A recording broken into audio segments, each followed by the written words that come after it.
How to create a history presentation on PowerPoint. Hello guys, in today's video I'm gonna show you how to create history presentation on PowerPoint in less than 1 minute. So all what you have to do, go to presentations here, and here it will take you to this page. Now go to categories and choose back to school option. Click on back to school, and now you will find this history presentation.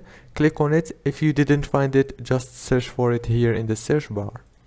Click on it and click create. Now after you click create, here you can change everything. As you can see, this is Einstein. You can change everything from the text, the photos, and it's so professional. As you can see, the design is so good. All what you have to do is change in the photos and the subject.